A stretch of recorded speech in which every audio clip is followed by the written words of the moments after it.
जय श्री कृष्णा। राधे राधे। आज मैं आप लोगों के समक्ष लेकर आई हूँ श्री स्कंद पुराण के वैशाख महात्म्य के नारद और अम्बरीश के संवाद में अक्षय तृतीया महिमा कथन नाम का 23वां अध्याय। अगर आपको ये वीडियो पसंद आए तो कमेंट बॉक्स में ओम नमो भगवती वासुदेवाय लिखना ना भूलें। मैंने प्रथम 22 अध्याय अपने YouTube चैनल पे अपलोड कर दिए हैं, कृपया करके उन्हें भी आप अवश्य ही सुने। श्री सुखदेव जी ने कहा, अब मैं पाप नाश करने वाले इस महात्म्य का वर्णन करता हूँ। वैशाख महीने के शुक्ल पक्ष में अक्षय तृतीया के दिन जो लोग प्रातः काल सूर्योदय से पहले स्नान करते हैं, वे सब लोग पापों से मुक्त होकर विष्णु भगवान के परम पद को प्राप्त होते हैं। जो देवता पितर तथा मुनि के उद्देश्य से तर्पण करते हैं, उसने सब शास्त्र पढ़ लिया, सब ज्ञान कर लिया, सब यज्ञ कर लिया और 100 श्राद्ध कर लिया। जो मनुष्य अक्षय तृतीया के दिन मधुसूदन भगवान की पूजा करते हैं तथा कथा सुनते हैं, वे मुक्ति के भागी होते हैं। जो लोग उस तिथि को मधुसूदन भगवान की प्राप्ति के लिए शुभ दान करते हैं, उनको मधुसूदन भगवान की आज्ञा से अक्षय फल प्राप्त होता है। यह तिथि देवता, ऋषि तथा पितरों को सुख देने वाली है। सनातन धर्म करने पर यह तीनों को तृप्ति देने वाली होती है। हे राजेंद्र, किसने इस तिथि की प्रसिद्धि किया है, सो मैं कहता हूँ, सावधान चित्त होकर सुनो। प्राचीन काल में इंद्र का बलि के साथ युद्ध हुआ था। सब देवता और दैत्यों का परस्पर द्वंद्व हुआ था। इंद्र पाताल के तल में रहने वाले उस दैत्य बलि को जीतकर फिर पृथ्वी पर आकर उदत्य मुनि के आश्रम में गए।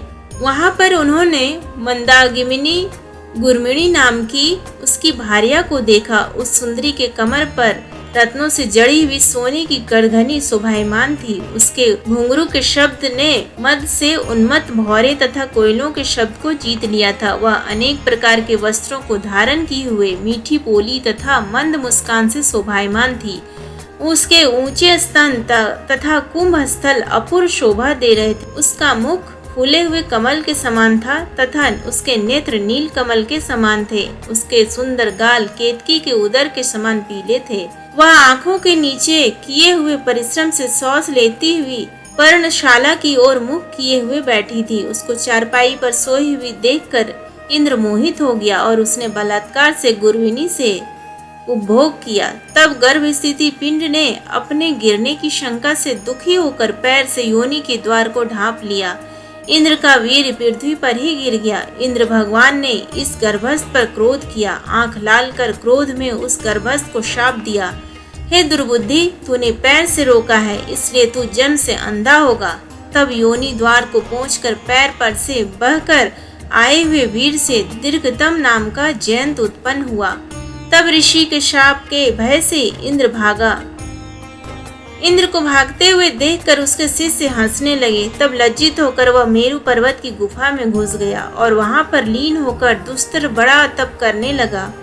जब इंद्र लज्जा के मारे मेरु पर्वत पर छिपा था, तब दैत्यों सहित बलि ने यह बात भेदियों से पता लगाकर स्वर्ग पर आक्रमण कर देवेंद्र की अमरावती का भोग करने लगे। उस बलि ने शंबर आदि दिक्पालों का ऐश्वर्य बल से भोगा। स्वर्ग का राज्य बिना स्वामी का होने से अग्नि इत्यादि देवताओं ने इंद्र का पता ना पाकर पाप रहित देवाचार्य बृहस्पति से यह वृत्तांत पूछा कि प्रभु इंद्र कहाँ है। दैत्यों से आक्रमण किया हुआ स्वर्ग का राज्य बिना स्वामी का हो गया है।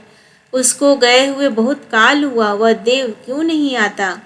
हे बृहस्पति, हम लोग प्रार्थना करें और उसके पास जाएं। इस प्रकार पूछने पर बृहस्पति ने देवताओं से कहा।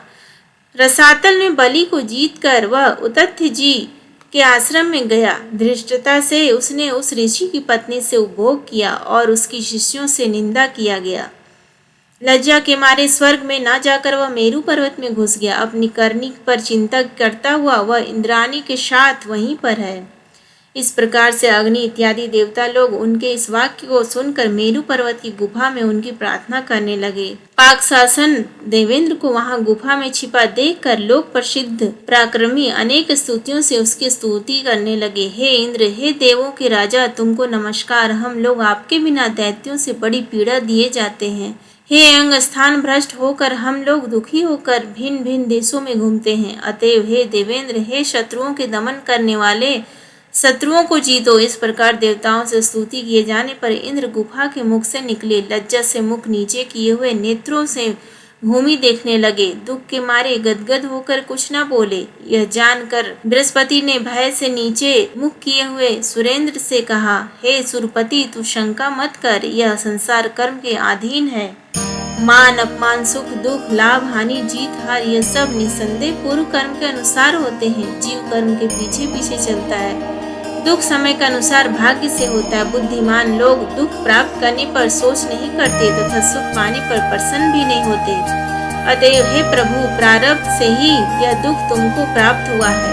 हे इंद्र, इसलिए दुख प्राप्त करके तुमको सोच न करना चाहिए। गुरु बृहस्पति के ऐसा कहने पर इंद्र ने देवताओं से कहा। इंद्र ने कहा, पर स्त्री गमन के दोष से बल, तेज, विमल यश, मंत्रों की शक्ति, शास्त्रों की शक्ति, विद्या की शक्ति सभी मेरी नष्ट हो गई। हद तेज होकर आज मैं इसी से छुप बैठा हूँ। सुरपति के इस वाक्य को सुनकर देवता लोग आश्चर्य बृहस्पति से एकांत में फिर से उसके बल की प्राप्ति के विषय में विचार करने लगे। तब अति पंडित गुरु जी ने उनसे करुणा युक्त होकर कहा। बृहस्पति जी ने कहा, यह वैशाख महीना है जो माधव भगवान को प्रिय है। इस महीने की सभी तिथियां माधव भगवान को प्रिय है। इसमें शुक्ल पक्ष की तृतीया अक्षय तृतीया कहलाती है।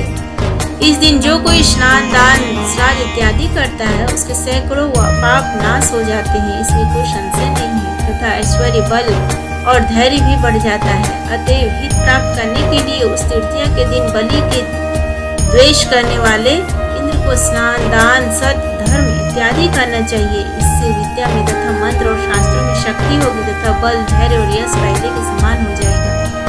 इस प्रकार से गुरु बृहस्पति ने देवताओं के साथ विचार करके इन हरि भगवान के प्रिय धर्मों को इंद्र से करवाया।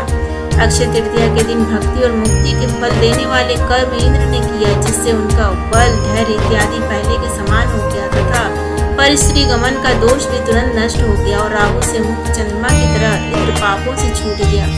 बाद में देवताओं के साथ असुरों को जीत कर वह देवताओं के बीच में हरि भगवान के समान शोभायमान हुआ। तृतीया के महात्म से अमरावती भाग्य युक्त हो गया और शंख, तुरही इत्यादि बजते हुए उसने विभव सहित प्रवेश किया। इंद्र से आज्ञा पाकर देवता लोग अपने अपने धाम को गए और तब से पहले की तरह यज्ञ में भाग लेने लगे। दैत्यों के पराजय होने पर पितर लोग पहले की तरह पिंड भाग करने लगे और मुनि लोग अपने अध्ययन में संतुष्ट हो गए। तब से सब लोगों में देवता और ऋषियों को संतोष देने वाली अक्षय तृतीया की श्लोक में प्रसिद्धि हुई। इसी से अति पुण्य देने वाली, सब पापों का नाश करने वाली, मनुष्यों को भोग और मुक्ति देने वाली यह तृतीया अक्षय तृतीया कहलाती है। उम्मीद करती हूँ आपको आज का ये वीडियो पसंद आया हो, तो प्लीज वीडियो को लाइक करें, शेयर करें और चैनल को सब्सक्राइब करना ना भूलें।